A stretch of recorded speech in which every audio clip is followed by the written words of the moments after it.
So you wrote the book, Witness Awakening, Finding Peace and Healing in the Midst of Childhood Trauma, written by you, Donna Donahue, under Marie McCarthy. Talk to me about the main inspiration and intention of writing your book, Donna.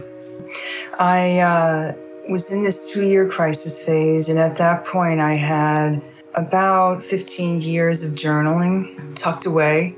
Yeah. And one night, it was the middle of the night, it popped in my head, you're supposed to write your story to help another survivor. I noticed that I read a lot of survivor memoirs, and I wanted them to tell me more information. I wanted to know, how did they get from point A to point B? How did they actually heal? What did they say? What did they do? And I also wanted to bring in the psychotherapist part of myself to help take care of them while they're reading my book.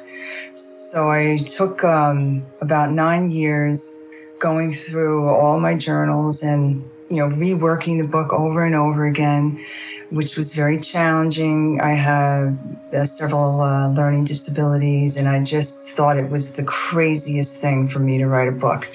So when it finally came to fruition, I was beyond ecstatic, and I wrote on the cover of the notebook that I used to organize things, find a way, just keep going. So the inspiration that came to me, but the purpose of it was to reach out not only to other survivors, because I really want us to feel like we have a connection and that we're not alone and we're not insane. Right. We're going through a wounding process of healing, but also for people that live with survivors and people, first responders and other therapists that work with survivors, hoping to give them some insight into the inner experience of the suffering that occurs when somebody goes through complex childhood trauma. In your book, in the very beginning, I believe you mentioned, before telling your story, you say, my purpose is to describe my journey of healing, not to trigger your own trauma. Triggers, do they ever go away, Donna? I don't know that they ever do completely go away. Yeah. I think that the response to them is what really changes the most. I've noticed that when I would get triggered years ago, I would have a very intense reaction, shaking and all kinds of things going on. So these days, if I notice any kind of a triggering, it's much more manageable and mild than it had been, or it just doesn't happen at all. And part of that is that being conscious of and present in the moment, conscious of myself, and knowing from all these past experiences that I don't have to lie down like a mat and fall to pieces, that I actually have the power within to rise up, and I like the word midwife myself through that moment, bringing in like my higher core self to help whatever part of me is being triggered. And you also talked about using interesting words, the terms shields up and deep breath. So you kind of warning readers to look up for those terms throughout the book.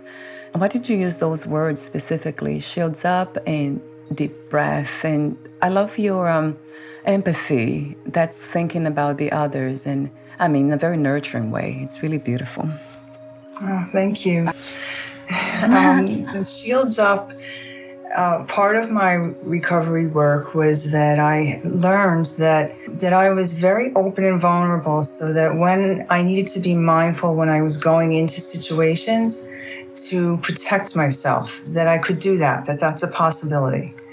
And so I would imagine, a golden bubble, or I would be in a tank, depending on how intense it was. It was some form of a shielding. And I would see the other person's energy bouncing off of it, my shield, and I wasn't absorbing it. And then it wasn't like a traumatizing or upsetting thing for me. But shields up also, I used to love Star Trek. Oh yeah, that's cute. Say shields up. And I just thought it was such a great way to just say, hey, something's coming, check in with yourself. If you're not feeling ready, you can step away. and just make a conscious choice if you want to go forward breathing. And the deep breath is just so important on so many levels for life in general, and of course with trauma, because it activates the parasympathetic nervous system. When you take that deep breath, you're bringing the breath down into your abdomen. You're literally giving your brain a message that you don't need to be in fight or flight. If it's up high in your chest, then you're giving your brain the message, stay in fight or flight. And the longer the out breath, the better, because that's directly connected to the parasympathetic nervous system, which is the part of the nervous system that's the calming, everything's okay.